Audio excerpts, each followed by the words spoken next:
Let's say what will happen to a solution where a non-volatile solid solute is present. Normally, if we are adding a non-volatile solid solute or a liquid solute which is a not volatile, means वो evaporate नहीं होगा, it will be there stand still, then the जो physical property होती है solutions की, they are getting the different values. So let's see that what will happen on adding a non-volatile solid solute in a volatile liquid. तो क्या होगा, which is a subtopic from the class 12th chemistry unit solution, like on adding, क्या add करना है, on adding a non volatile, volatile means जो evaporate नहीं होता है, जो कि जल्दी से गैसियस फेस में नहीं जाता है, on adding a non volatile solid solute. So what will happen in a liquid? In liquid कैसा है, volatile है, in a volatile liquid. So what kind of liquid is that? It is a volatile in nature. जो liquid है वो vapor phase में जाएगा ही जाएगा. Now as we are talking about the binary solution, एक ही हमारा solute है और एक ही solvent है. तो क्या होगा, जैसे कि यहाँ पे दो डायग्राम्स हैं. जो फर्स्ट में जो कंटेनर है it is totally covered with lid, और हम कवर के हिसाब से कवर किया हुआ है. तो यहाँ पे ये प्योर सॉल्वेंट है and it is a volatile in nature. तो what will happen at a interface, जिस जगह पे वो गैस में और लिक्विड दोनों में एग्जिस्ट कर रहा है, यहाँ पे सिर्फ क्योंकि अभी वो प्योर सॉल्वेंट है, अब यहाँ इस फेस पे और एट द सरफेस सिर्फ इसी के मॉलिक्यूल्स या पार्टिकल्स हैं, क्योंकि ये वोलेटाइल है और वो गैसियस फॉर्म में चेंज हो जाएगा. उस गैस को हमने वहां पे प्रिजर्व कर दिया है बाय कवरिंग इट, कवर कर दिया है.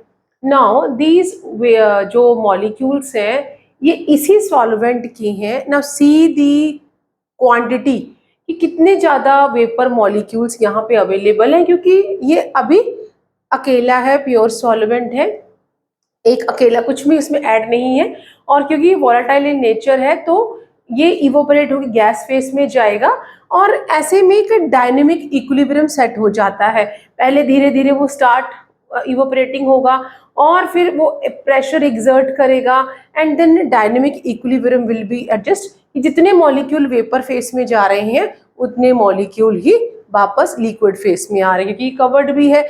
देन यहाँ पे एक डायनेमिक इक्विलिब्रियम सेटअप है अनटिल कोई यहाँ पे टेम्परेचर को चेंज हमने नहीं किया है. At a constant temperature equilibrium यहाँ पे डायनेमिक इक्विलिब्रियम एडजस्ट हो जाएगा और then the vapour phase is equal to the liquid phase, क्योंकि जितने मॉलिक्यूल्स वेपर में जा रहे हैं उतने ही वापस वो लिक्विड फॉर्म में चले जाएंगे. मीन्स कंडेंसेशन और वेपराइजेशन यहाँ पे सेम चल जाएगा.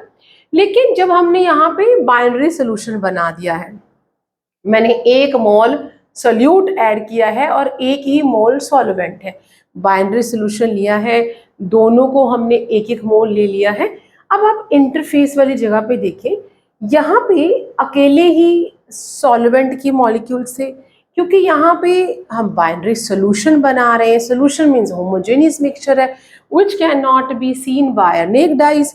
तो लेकिन जो यहाँ पे इंटरफेस है या ये सरफेस जो एरिया है या इस सरफेस पे सॉल्यूट और सॉल्वेंट दोनों के मॉलिक्यूल्स प्रेजेंट है. नाउ जो सॉल्यूट है वो जो सॉल्वेंट मॉलिक्यूल्स को इतनी स्पेस नहीं दे रहा है कि वो इजीली इवोपरेट हो जाए. ना सी यहाँ पे कितने ज़्यादा वेपर मॉलिक्यूल्स हैं, यहाँ पे बहुत लेस है. That is why less the molecule in a vapour phase, less is the pressure, and the vapor pressure is not a depend upon the nature. कि अगर आप एक मोल शुगर लेते हैं और एक मोल यूरिया लेते हैं, अगर जैसे कि हम अगर 1 kg कॉटन ले लेते हैं और 1 kg सैंड ले लेते हैं। भले ही सैंड सुनने में हैवी लग रहा है बट केजी में तो 1000 ग्राम्स ही होते हैं, दोनों सेम रहेगा। तो चाहे आप 1 मोल यहाँ पे केन शुगर, सुक्रोज या नमक डाल दो और 1 मोल ही आप यहाँ पे यूरिया डाल दो, वेपर प्रेशर सेम रहेगा एट सेम टेम्परेचर पे। देन व्हाट विल हैपन, क्योंकि रॉल्स लॉ मैंने अपने प्रीवियस वीडियो लेक्चर में बताया था कि when two volatile liquids are present there, then what will happen to vapor pressure। हम टोटल वेपर प्रेशर ऐसे सोल्यूशन का निकाल सकते हैं if we know the mole fraction of only one of the solute और सॉल्वेंट, ये दोनों volatile है। अब यहाँ पे हमारा जो सॉल्यूट है वो नॉन वोलेटाइल है, सॉल्वेंट कैसा है, वोलेटाइल है। बट क्योंकि ये सोल्यूशन बन रहा है तो अगर हम रॉल्ट लॉ को देखें, for a solution where a solvent or a solute is volatile in nature, then Rawls law क्या कहता है? What Rawls law is saying? Rawls law, for a binary solution where we are having a volatile nature of the solid and solute, it says कि जो भी volatile होगा, whether it is a solute or whether it's a solvent, क्योंकि हमारा topic ही है non volatile solid, solute and volatile solvent, तो यहाँ पे ये जो वेपर प्रेशर की जो बात है it is only for the solvent. तो रॉल्स लॉ क्या कहेगा कि दैट द पार्शियल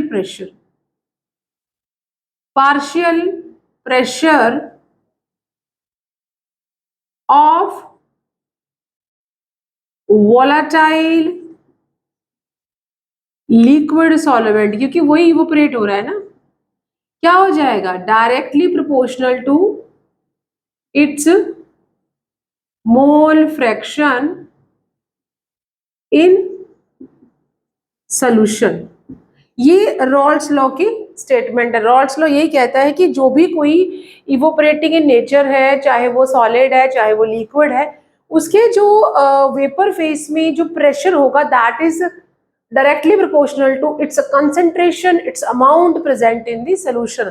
तो mathematically how we can relate it, that the partial pressure means जब हमारे जो solution है इसमें दो पार्टिकल्स है, एक सॉल्वेंट एक सोल्यूट है, तो इंडिविजुअल प्रेशर नहीं होता, दोनों का ही होता है। बट क्योंकि यहाँ पे सॉलिड जो है वो नॉन वोलेटाइल है तो प्रेशर सिर्फ किसका होगा, सॉल्वेंट का। तो उसका जो पार्शियल प्रेशर है that is directly proportional to its mole fraction or its amount or its solubility। This what is by the Rawls law, क्योंकि Henry law gas in liquid की बात करता है, Raoult's law solid and liquid in liquid की बात करता है, क्योंकि पूरे चैप्टर की जो थीम है that is a liquid solution. Solvent जो सॉल्वेंट है वो in all the case will be a liquid, but solute can be gas where we can find out the Henry law. Solute can be a solid or can a liquid। For solid and solvent liquid as a solute, we can find out the Rawls law expression। And Rawls law is proportionality को किससे remove कर देता है, that is the pure pressure of the solvent, क्योंकि हमारा solvent he volatile in nature। Now अगर मैं इसे graphically represent करूंगी, अगर मैं ग्राफिकली रिप्रेजेंट करूं, ये मोल फ्रैक्शन है और ये प्रेशर है, तो अगर हम यहां प्रेशर लिख लेते हैं और इस तरफ हम मोल फ्रैक्शन लिख लेते हैं, और हम ये भी जानते हैं कि total number of mole fraction in a solution is always equal to unity. वो कितना रहेगा, यूनिटी ही रहेगा। तो इट सेज कि जैसे जैसे प्रेशर, यहाँ पे अगर आप लिख लो 1.5 बार और 1 बार, 2 बार, 3 बार, 4 बार, जैसे जैसे प्रेशर बढ़ेगा वैसे वैसे यहाँ से 0 कंसंट्रेशन हमने ली है, फिर 0.1, फिर 0.2, फिर 0.3, फिर 0.4, फिर 0.5, फिर 0.6, until we have to be go up to, हमने यहाँ 1 तक लेके जाना है। यहाँ पे x मोल फ्रैक्शन 0 से लेके कितना हो गया है, 1 तक चला जाएगा। तो जैसे जैसे मोल फ्रैक्शन बढ़ते चले जाएंगे मीन्स प्रेशर के साथ साथ, तो we can see a a graph where it says that the graphically अगर रिप्रेजेंट करते हैं तो it is showing a linear relation that the mole fraction linearly get increased with the increase of pressure. तो जैसे जैसे partial pressure बढ़ता जाएगा और यहाँ पे जाके अगर यहाँ जाके it is a pure pressure of a solvent, जब वो हो जाएगा तो टोटल क्या रह जाएगा, सिर्फ और सिर्फ वोलाटाइल जो हमारा इंडिविजुअल प्योर सॉल्वेंट है वो ही रह जाएगा। तो ये जो है this shows that mole fraction varies linearly with the partial pressure. तो यहाँ ये रिलेशन हो गया है। इट सेज कि अगर हमारा जो सॉल्वेंट है वो वोलाटाइल है तो सिर्फ और सिर्फ हम उसे ही रिलेट कर रहे हैं। ये सिर्फ जो है ये सॉल्वेंट के लिए है, लिखा भी है फॉर अ लिक्विड सॉल्वेंट।